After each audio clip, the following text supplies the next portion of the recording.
morning now dawned and Shahrazad broke off from what she had been allowed to say. Then, when it was the 11th night, she continued, I have heard, O auspicious king, that the girl laughed in spite of her anger.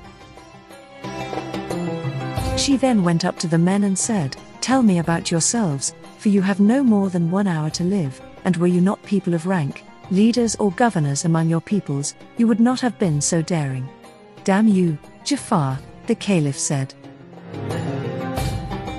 Tell her about us or else we shall be killed by mistake, and speak softly to her before we become victims of misfortune.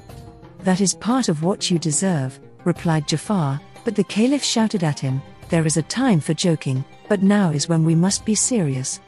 The lady then went to the dervishes and asked them whether they were brothers. No, by God, they said, we are only faqirs and foreigners. She next asked one of them whether he had been born one-eyed. No, by God, he said, but I have a strange and wonderful story about the loss of my eye, which, were it written with needles on the inner corners of the eyeballs, would serve as a warning to those who take heed. The second and the third dervish, when asked, made the same reply, and they then said, By God, lady, each of us comes from a different country and each is the son of a king and is a ruler over lands and subjects. She turned to them and said, Each of you is to tell his story and explain why he came here, and he can then touch his forelock and go on his way. The first to come forward was the porter, who said, Lady, I am a porter, and this girl, who bought you your provisions, told me to carry them from the wine cellar to the fruiterer, from the fruiterer to the butcher, from the butcher to the grocer, from the grocer to the sweetmeat seller and the perfumer, and then here. You know what happened to me with you. This is my story, and that's all there is. The girl laughed and said, Touch your forelock and go. By God, he said, I am not going to leave until I have heard the stories of my companions. The first dervish then came forward and said, Lady, know that the reason why my chin is shaven and my eye has been plucked out is that my father was a king, who had a brother, also a king, who reigned in another city. His son and I were born on the same day. Years later, when we had grown up, I had got into the habit of visiting my uncle every so often, and I would stay with him for some months. My cousin treated me with the greatest generosity, and would kill sheep for me and pour out wine that he strained for me. Once, when we were sitting drinking and were both under the influence of the wine, he said to me, Cousin, there is something that I need from you. Please don't refuse to do what I want. I shall obey you with pleasure, I said. After binding me with the most solemn of oaths, he got up straight away and left for a short while. Back he came then with a lady, veiled, perfumed and wearing the most expensive of clothes, who stood behind him as he turned to me and said, Take this woman and go ahead of me to such and such a cemetery - a place that I recognized from his description. Take her to the burial enclosure and wait for me there. Because of the oath that I had sworn, I could not disobey him or refuse his request, and so I went off with the woman and we both went into the enclosure. While we were sitting there, my cousin arrived with a bowl of water, a bag containing plaster, and a carpenter's axe. Taking this axe, he went to a tomb in the middle of the enclosure and started to open it up, moving its stones to one side. Then he used the axe to prod about in the soil of the tomb until he uncovered an iron cover the size of a small door. He raised this, revealing beneath it a vaulted staircase. Turning to the woman, he said, Now you can do what you have chosen to do, at which she went down the stairs. My cousin then looked at me and said, In order to complete the favor that you are doing me, when I go down there myself, I ask you to put back the cover and to replace the soil on top of it as it was before. Use the mortar that is in this bag and the water in the bowl to make a paste and coat the circle of the stones in the enclosure so that it looks as it did before, without anyone being able to say, the inner part is old but there is a new opening here. I have been working on this for a full year and no one but God knows what I have been doing. This is what I need from you. He then took his leave of me, wishing me well, and went down the stairs. When he was out of sight, I got up and replaced the cover and followed his instructions, so that the place looked just as it had before. I then went back like a drunken man to the palace of my uncle, who was away hunting. In the morning, after a night's sleep, I thought of what had happened to my cousin the evening before and, when repentance was of no use, I repented of what I had done and of how I had obeyed him. Thinking that it might have been a dream, I started to ask after my cousin, but nobody could tell me where he was. I went out to the cemetery, looking for the enclosure, but I could not find it. I kept on going round enclosure after enclosure and grave after grave until nightfall, but I still failed in my search. I returned to the palace, but I could neither eat nor drink, for my thoughts were taken up with my cousin, as I did not know how he was, and I was intensely distressed. I passed a troubled night until morning came, when I went for a second time to the cemetery, thinking over what my cousin had done and regretting that I had listened to him. I went round all the enclosures but, to my regret, I still could not find the right one or recognize the grave. For 7 days I went on with my fruitless quest, and my misgivings increased until I was almost driven mad. The only relief I could find was to leave and go back to my father, but as soon as I reached the gate of his city, I was attacked by a group of men who tied me up. I was astonished, seeing that I was the son of the city's ruler and they were my father's servants, and in my alarm I said to myself, what can have happened to my father? I asked my captors why they were doing this. At first they did not answer, but after a time one of them, who had been a servant of mine, said, your father has fallen victim to the treachery of time.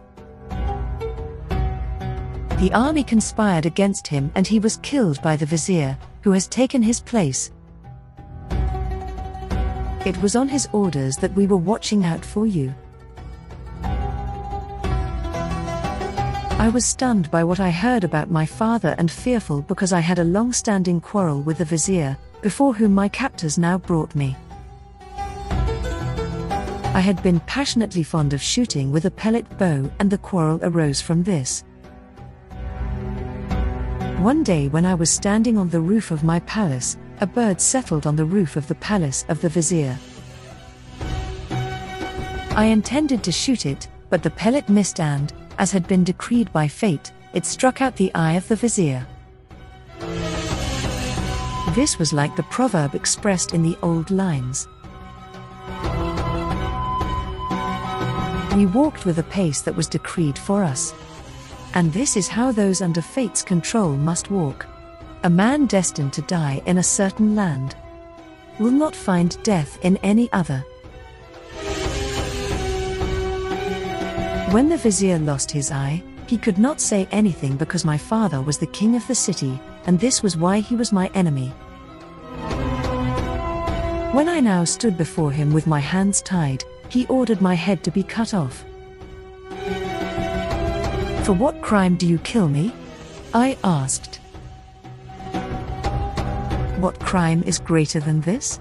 He replied, pointing to his missing eye.